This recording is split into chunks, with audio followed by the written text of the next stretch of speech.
Hello everybody. Well, today is 9/11 of 2013. It's been 12 years ago today since the tragedy happened. And can you remember what you were doing? You know, it's hard to believe that there are a lot of people, like teenagers and stuff, that were young when that happened that probably really don't have much of a memory of it. And, you know, some people do, some people don't. But, I remember it very, very clearly. My husband was still alive at that time. This is a picture of me and my husband. I don't know if you can see it very well. This was us back in the day. This is in the early 80s. And I keep that sitting in here because I love this picture. I love the black and white pictures, don't you? Anyway, I'm getting off track.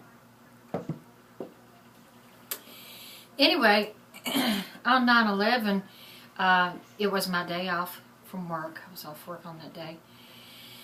And I just woke up in the middle of the night and I just couldn't go back to sleep, which at that time, it's not so unusual for me now, but at the time it was very unusual for me. And I couldn't sleep and couldn't figure out why I couldn't sleep. And my son worked third shift as the grocery manager at Food Line. And so I tried to call him, but, you know, I called the office and he wasn't answering the phone. And I found that odd that he wasn't answering the phone. So, you know, I said, well, he must be busy for a while. So I called my husband. My husband was at work and he did roof inspections and everything for Starmount. So I didn't know whether he would be in his company truck or whether he would be on a roof somewhere. But I said, well, let me call him anyway. So I called him and he's like, well, what are you doing? I said, I can't sleep. I don't know what it is. I just can't sleep. So we talked for a little while, and he had to go do an inspection, and then he asked me, he said, well, why don't you call Joy for a while? I said, well, I tried to call him, but he's not answering the phone. So I went ahead and I tried Joe's cell phone. Well, Joy answered his cell phone, and it was funny because I'm like, well, why are you answering your cell phone? You didn't answer the office phone. And while he was at work, there had been a snake in the store. So he was busy removing the snake from the store. So he got the snake out and everything. So he asked me the same thing my husband did. What are you doing awake at this time? I said, I can't sleep. So then I called my husband back and I said, when you come home, because he would usually come home about between 9:30 and 10 in the morning. I said, when you come home, I said, stop by McDonald's and get me some breakfast because I just don't think I'm going back to sleep. And he said, okay. So I laid in the bed. I didn't get up. I still laid in the bed, hoping to go back to sleep. And I was watching Judge Judy. And they broke into Judge Judy by saying that a plane had crashed into the World Trade Center. So, you know, I'm watching all the smoke billow out of the building and stuff. And I thought, Dad, that's so sad, you know, that plane. I wonder if he was just flying too low or wonder if the plane had a problem. And I felt so bad for all the people. And at that time, they were still trying to figure out whether it was a small plane, a jumbo jet, whatever it was. So they was talking about, some people was talking about how low the planes do fly in New York, and you do have all the tall buildings and stuff. And while they're saying that, I'm seeing another plane come in from this side. And I'm like, well, they do fly low because I could see it coming in and the building was like this and it was good. But I expected to see it disappear behind the building, you know, come back out at the other end and keep flying. I thought it was off in the distance. But, you know, as we know, that wasn't the case, and it just hit the building and it just blew into a big ball of fire. And when it did that, I just sat up in the bed and I was speechless. And it so happened that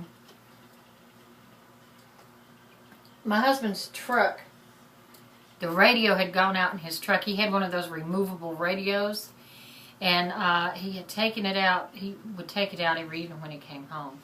And so I guess he just took it out one too many times, and it just didn't want to work. So the radio wasn't working in his truck on that particular day. So when he got home, he didn't know what was going on. And I had to fill him in. So he went and he hopped in the shower. And when he came out, I remember he stood there. I was sitting Indian style on the bed. I couldn't even eat my breakfast at McDonald's. It was just sitting in front of me. I couldn't even eat it.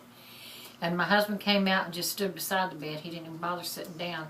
He just stood there beside the bed, and we stood there for the longest time. So finally, there was something I wanted to cook for dinner that night, but I needed to go to the store. And so that evening when I was getting ready to go to the store, it dawned on me that I didn't want to leave the house. I didn't want to leave the house.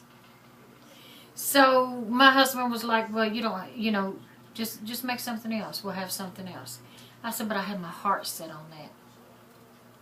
And so he said, well, let me go back here and get my shoes and shirt on, and I'll take you to the store. You don't have to go alone.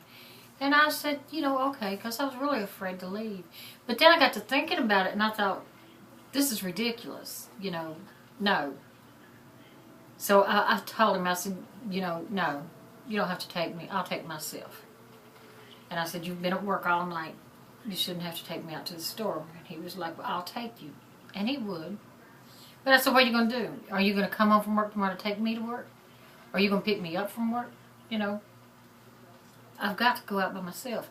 So I went to the store, and on my way back from the store, I called him on my cell phone, and I talked to him all the way home because I was just afraid of, even though I know all the planes were grounded, I was still scared of what might fall out of the sky because we never thought any of that would happen. So, what else might happen?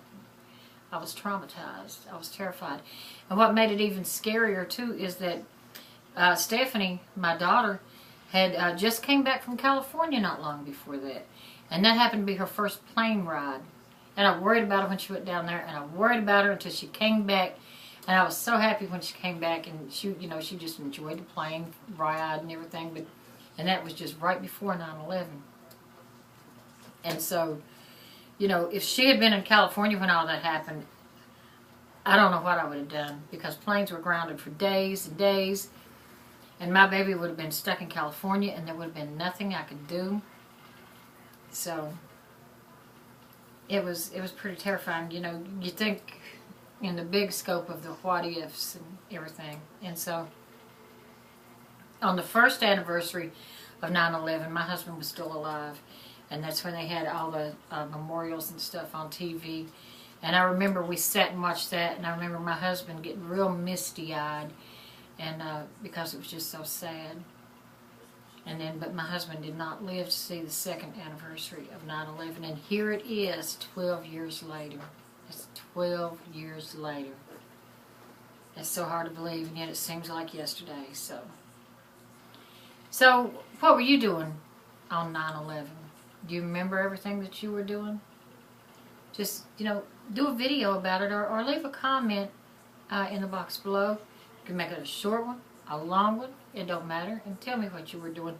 Everybody's interested in reading those comments because everybody really is interested in what everybody else was doing on 9/11. And until next time, bye-bye.